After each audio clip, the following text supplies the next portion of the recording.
Welcome, everyone, to this episode of Manufacturing Talk Radio. I'm Tim Grady, and I'm here with the founder and host, Lou Weiss. And joining us today is Dr. Chris Kuehl, who we have been having some chuckles with. Chris is a pretty humorous economist, so he adds some levity to a heavy subject. Chris, thanks for joining us. You're so welcome. So we could tackle any number of things, but probably the first one we should tackle is the banking situation. Yes, is dire as everyone thinks? Yeah, it really is not as dire as everyone thinks. It's not a repeat of what we went through in 2007, 2008.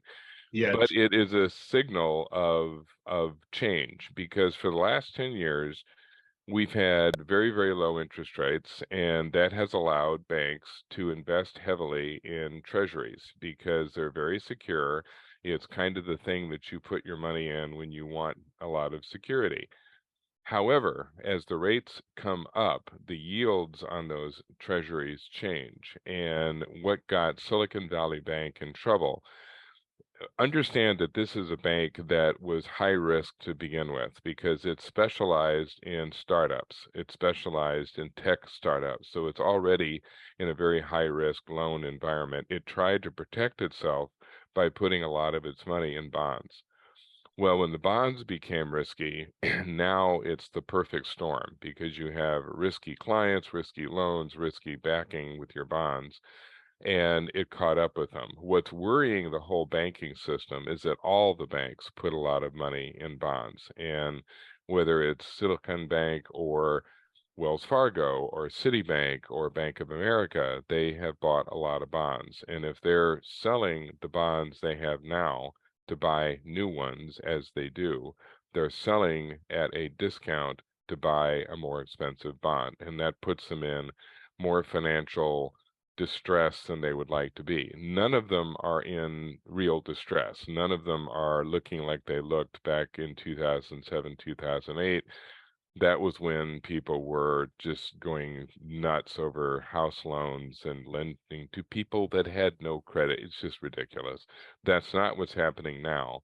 But a little bit of this is gamesmanship on the part of the banks. The banks are basically looking at the Fed saying, look, when you raise rates, you are affecting our bond portfolios. That is weakening us. Please don't do any more.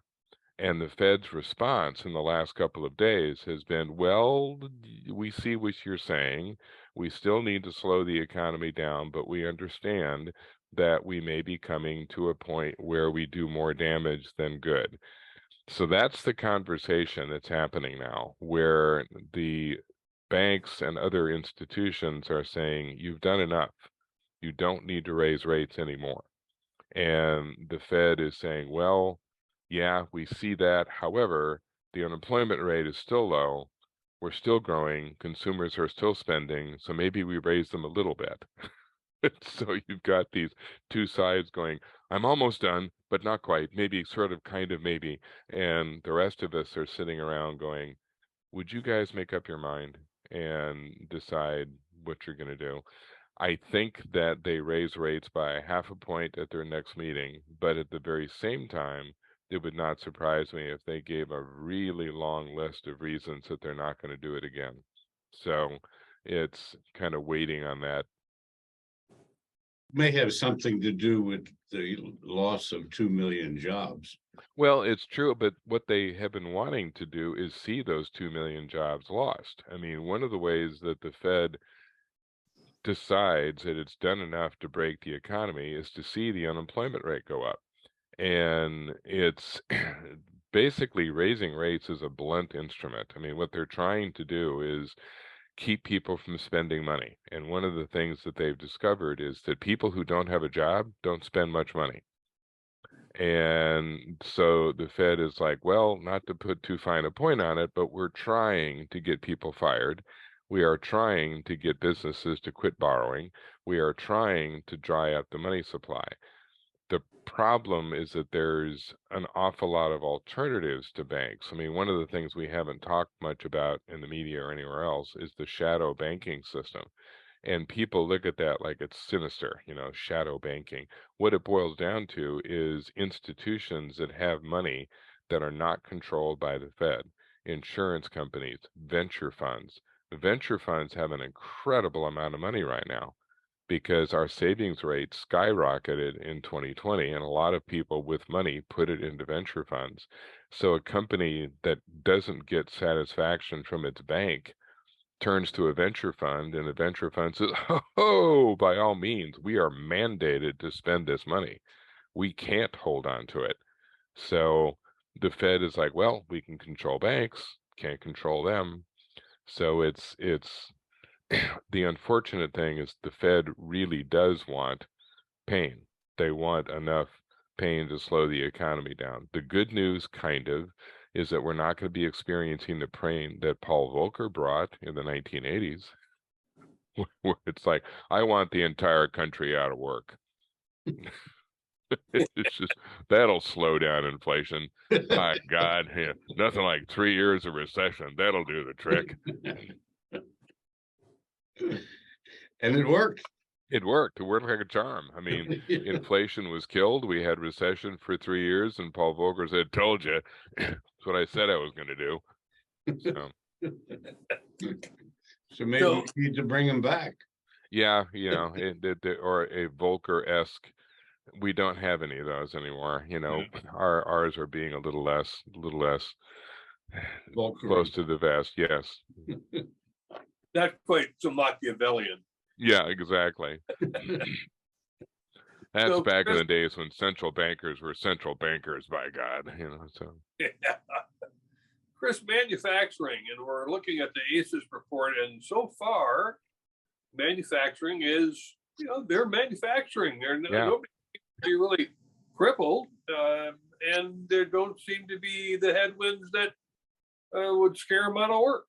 Yeah, it's really interesting. The last few months, I've been speaking to a lot of manufacturing groups, and they've all had kind of the same reaction. They've all said, look, we see the problems, we see inflation, we see threats of recession, but our business is doing pretty well. And it depends on the sector they're in. We've seen a lot more growth in aerospace, automotive, machinery in general has been down, but ag machinery has been up of late.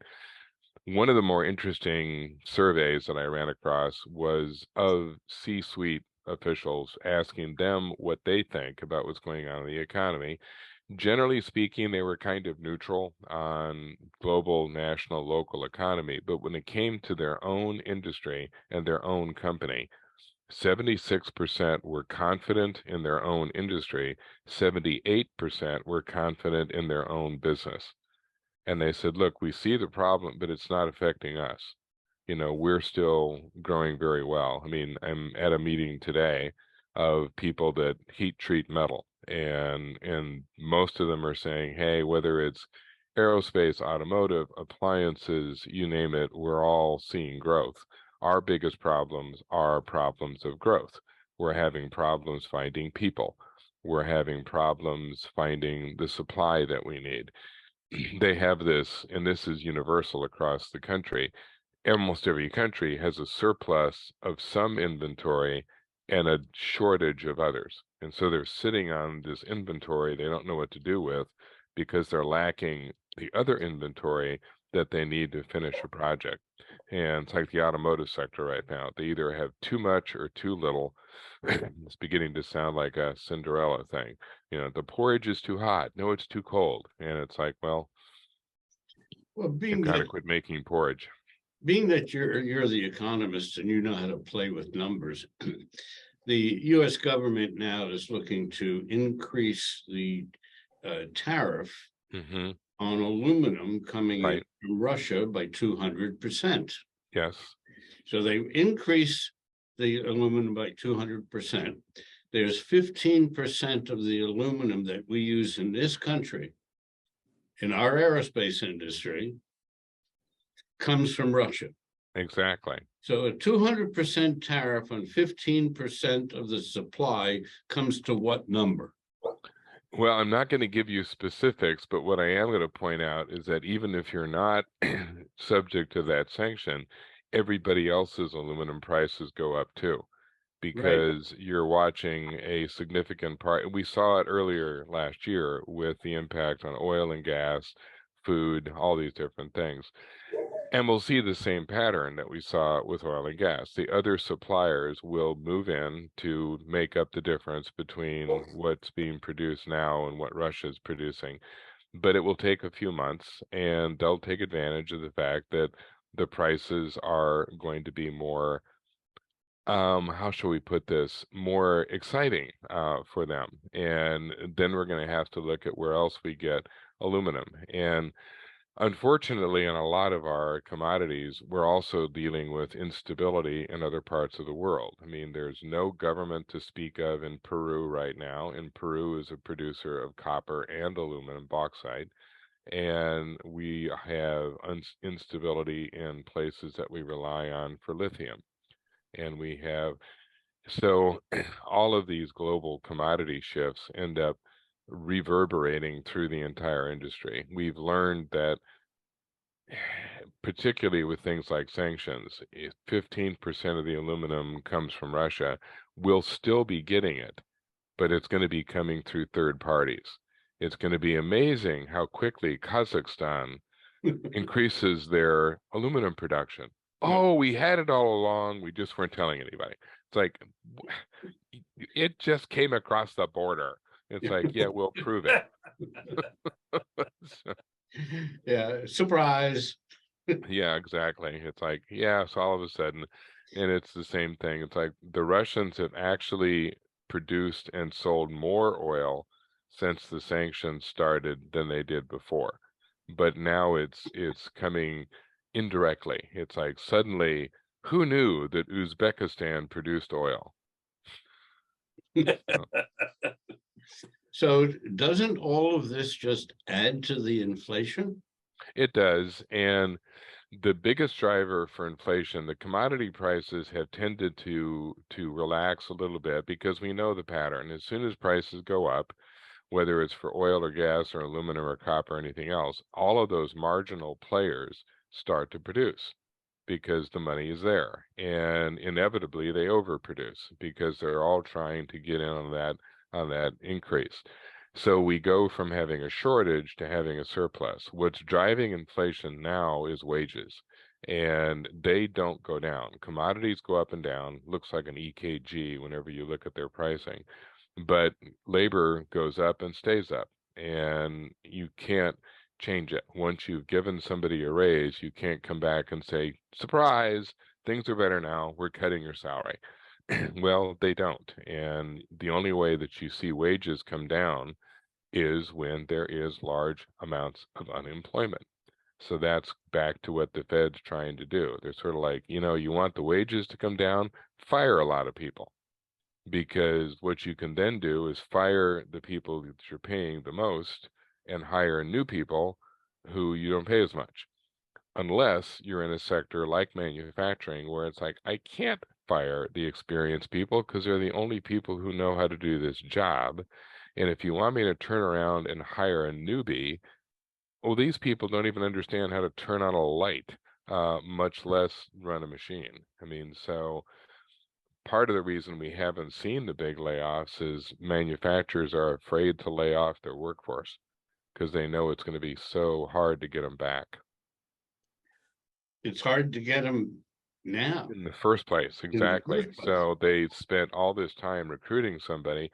They're not about to lose them now. So even if they've had a slowdown, they're still hanging on to that workforce. Right, right.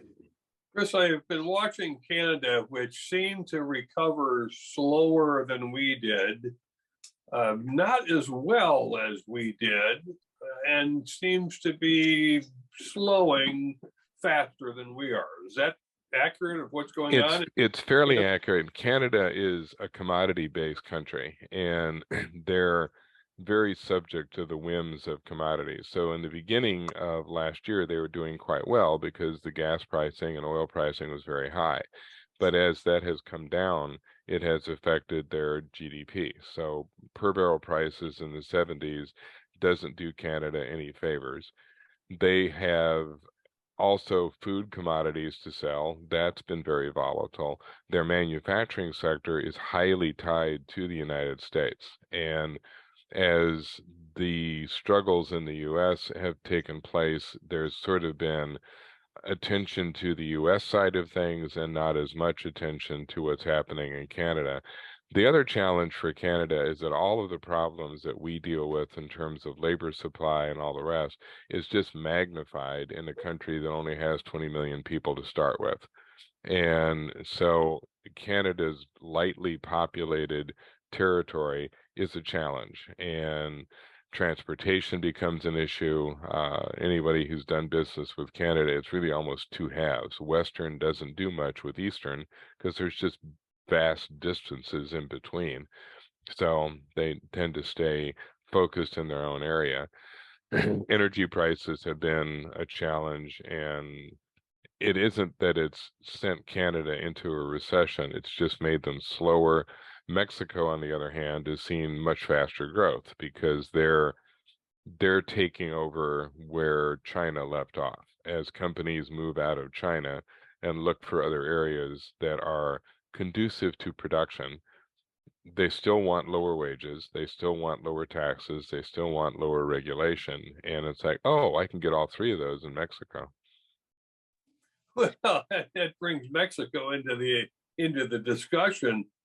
I'm not quite sure. They seem to be recovering a little bit, but now they're faced with us maybe not doing as well. How are they going to fare? Yeah, they're very tied to us, obviously, but if you look at the latest Purchasing Managers Index, Mexico is in the growth category. They're above 50, and they have been there for several months. So we've seen a lot of foreign direct investment into Mexico. It's record numbers. They've never seen this much FDI in a single year in their history. And it's mostly new investment. Almost half of it is new investment.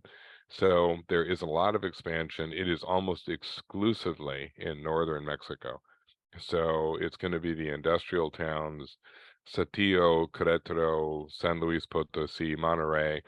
And interestingly enough, it's led to the fewest Mexican migrants coming into the U.S., legally or illegally, in well over a decade.